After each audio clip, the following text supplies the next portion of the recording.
Hey everybody, welcome again to Triple Dot Guitar, where we are interested in helping you become a vital and useful part of your band, especially you electric guitarists.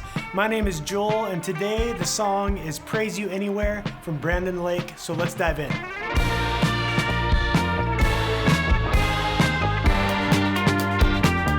Okay, so this one is a lot of fun. Let's talk tones here first because it'll explain a little bit of what we're gonna do today. This will be a little bit more in depth. You're welcome.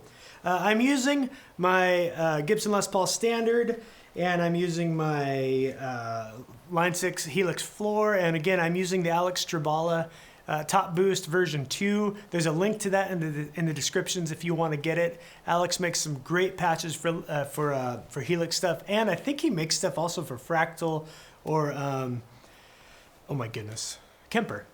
He makes all sorts of great stuff, and he's a great player. So go check his stuff out there. Yeah, and then another thing, there is a link to some tabs in the description as well. I've tabbed this out.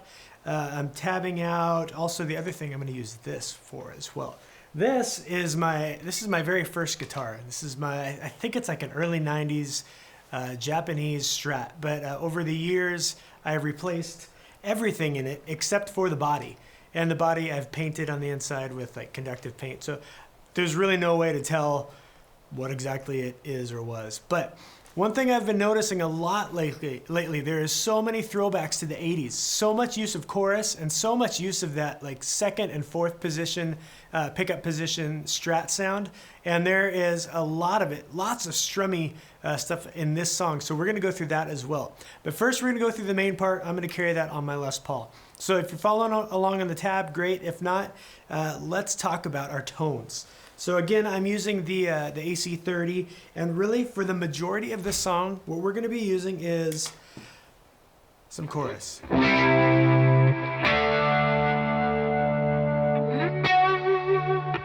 Lots of chorus. I'm using the Dimension on the Line 6 software. It models, I can't remember, I think it's is it an old Roland? An old rack mount unit from the 70s and 80s. And it's like what you would hear on Boston. It's what you'd hear, I believe, on like Def Leppard. So like that nice, rich chorus. And I only have switch 1 on. If you want to do switch 2, 3, and 4, it's just so rich. And I've got the mix down to about 40% because I don't want too much.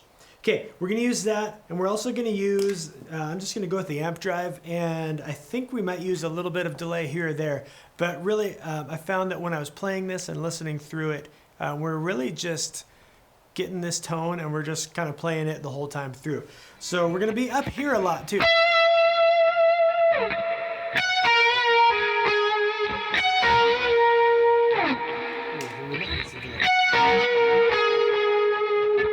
so we're gonna do some dotted eighth delay on there as well. Okay, here is the main lick. So the main lick is held together by some guitar and some synth. You can hear that as well.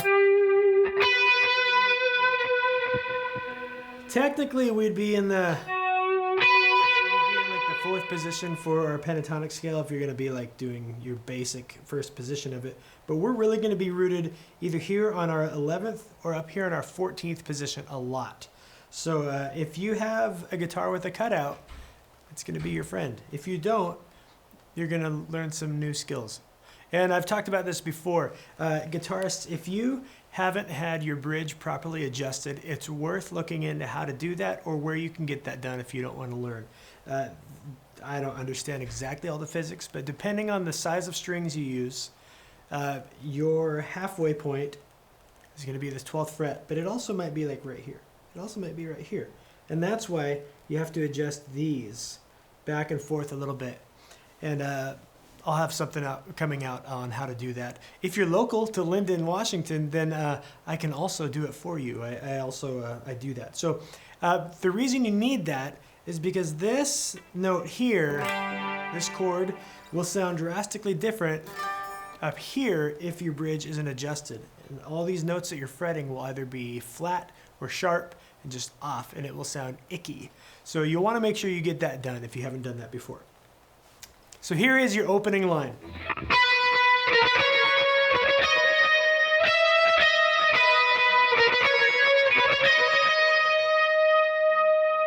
Boom. Lots of fun. We're picking all of them. So we're going to be on the second string here, middle finger on the 12th fret. And we're going to go 12, and then we're going to go 11, 12, 14. And then we're going to go 12, 14 over to the first string, 11th fret. And then we'll do the 12 and 11.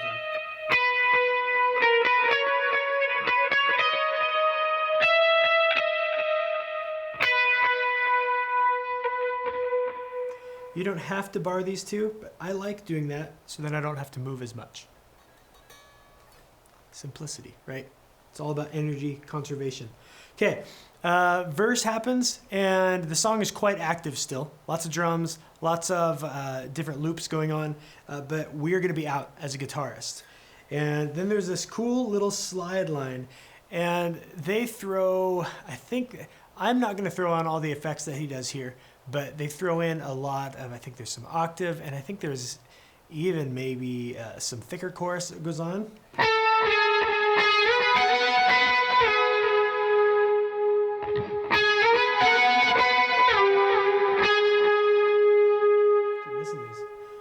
Okay, what I'm going to suggest you do on this one is with your ring finger, you're going to lead with your ring finger. And that's going to be 3rd string, 13th fret. You're going to pluck that and then slide up to 16. And then right after you slide to that, you're going to reach your first finger over to the 1st string, 14th fret. And then it's just going to go backwards how it was. Pluck, slide.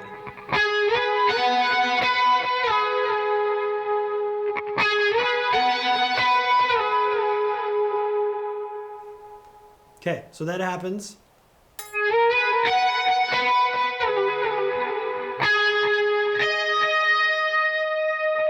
And then coming out of the second verse there, 11, and then the 14 on the second string.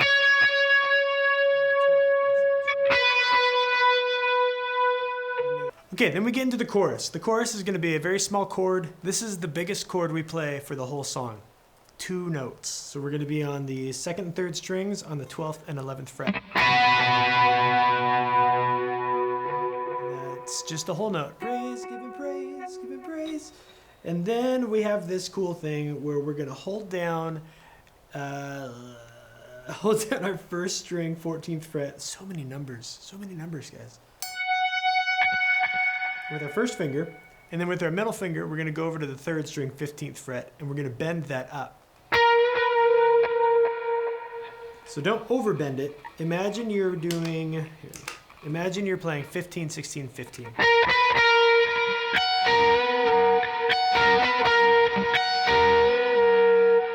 like to bend up for that one. I just tried bending down and it did not work. It sounded bad. And then we'll go down to that 13. And then from there, we're going to go.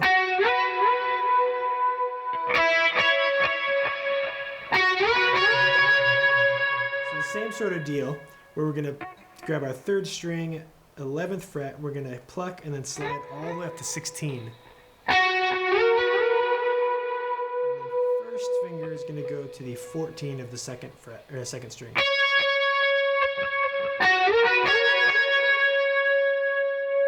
And then back to that 1st lick.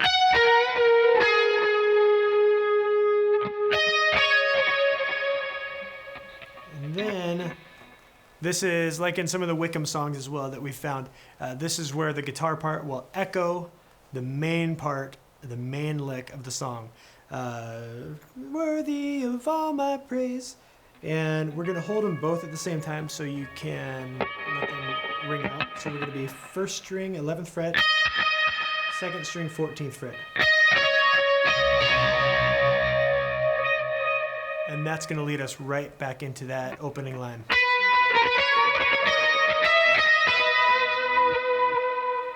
Okay, then that takes us right into the 2nd verse. I would turn the overdrive off for this. We're just going to do actually some little triads. So I lied. These are the biggest chords we're doing, I think.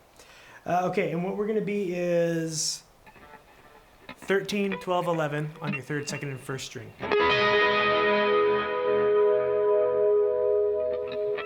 And then 11 12, 9. And then just 2 notes on the second and third string will be 13 and 12. So it's this.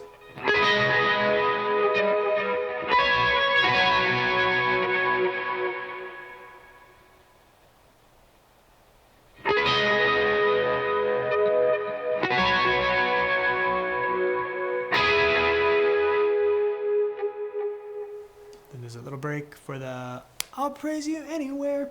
Then we get to the chorus, same sort of deal. The chorus is exactly the same. And then what we get to is our instrumental part. And then we get to the bridge. Bridge again comes down.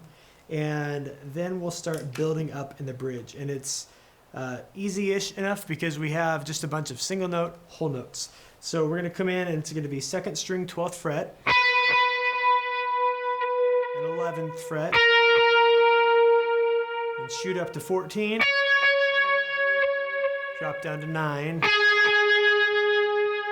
for only 3 beats. And then we go up to 11. And then we're going to be 12 and 14 here on the 1st and 2nd string. And the 14 and 14. And then just 11 on the 1st.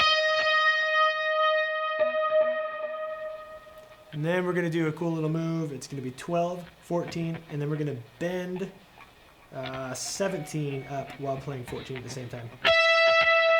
Like this. So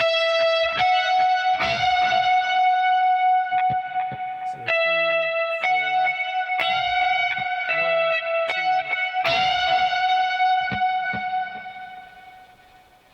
Then there's a little drop, and the chorus is a little different here because we're not going to play that lead line at first. So he starts singing, and then we actually come in a little different where we're going to be the...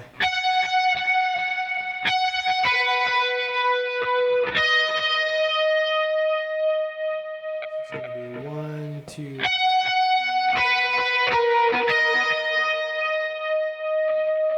Then we get right back into it. And then we echo that again. And then we end off again with the 11 4 2. And that leads us right into a double outro here.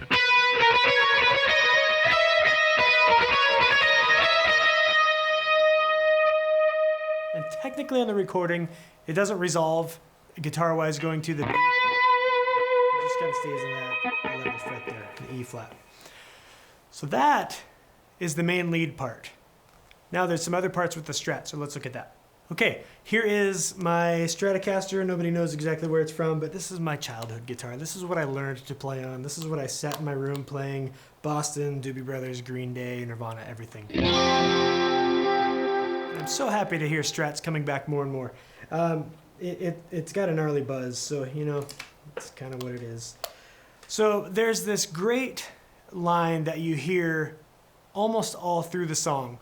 And what it is, it's a combination of your really thick chorus, dotted eighth delay, and strong 16th note strumming, along with either the 2nd or the 4th position of your Strat. So if this is your bridge, here's your 2nd. Here's your 4th. I'm not sure exactly which one I like better. But here's another thing that I found. If you're wanting to really attack this part, picks really matter. This is what I normally use. These are the Dunlop Jazz 3, and I really like the Max Grip ones. In fact, if you can see really close, there's a bunch of finger gunk on there. That's disgusting. I'm sort of sorry. But I really like these. They're thick. I like the sharp point that it has to them. I just really like how it works. I used to use Dunlop, the orange ones, the Tortex ones, for years. But then I listened to a talk show the other day on these things. I don't even remember what they are called. Maybe I'll put the link down below. You'll see. This is what Edge from U2 used back in the defining years. Edge kind of invented lead playing for worship guitars, even though it wasn't a worship band. But it's got this grippiness on the finger part, and so it's really cool if you just play the regular part here. So if you play on the regular point, it sounds normal. It's a little less percussive than the hard pick I was using. You get a little bit more slap out of it, but it's also a little smoother sounding. But then if you turn it around and use this, the rough part, as opposed to the regular point. So that's kind of cool. I've been keeping a lot of these around, so there's a link for both below. We're not going to use that part for this, but I do like more of a flimsy pick for this part. Okay, so if we...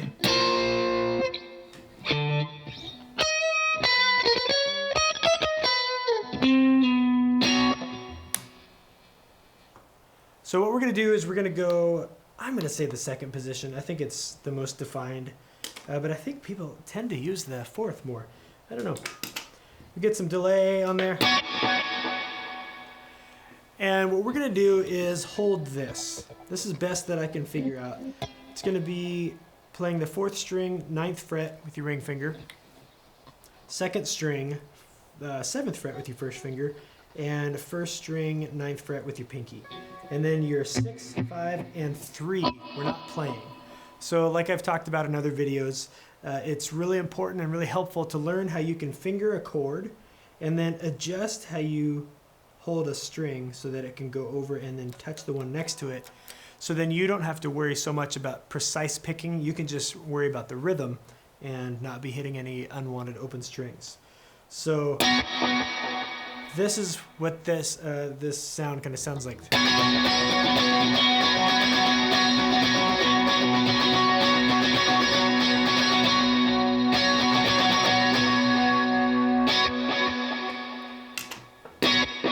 I might take the big reverb off of that. Really,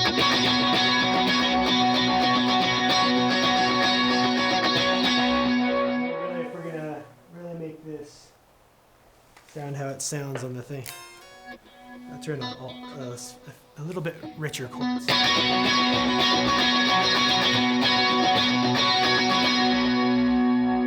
That's pretty much all he's doing, as far as I could tell. There were some parts that I had a hard time distinguishing, but I think it's in the 2nd verse, you can hear him down here. And it's a little less strummy, but you can hear him hit and then the delay playing along with it. And then you can hear him go up to here.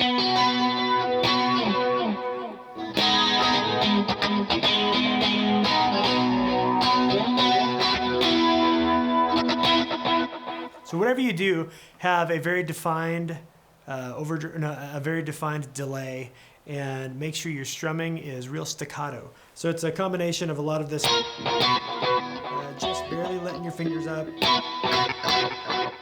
so that you can be resonating all the time. It's not on that part really, so that's in there. I'll play this along as well. It's more fun to play. It's not terribly complicated, but it's a really good exercise for you for your hand timing. So there you go. There's all the parts for the song. Let's get to the playthrough.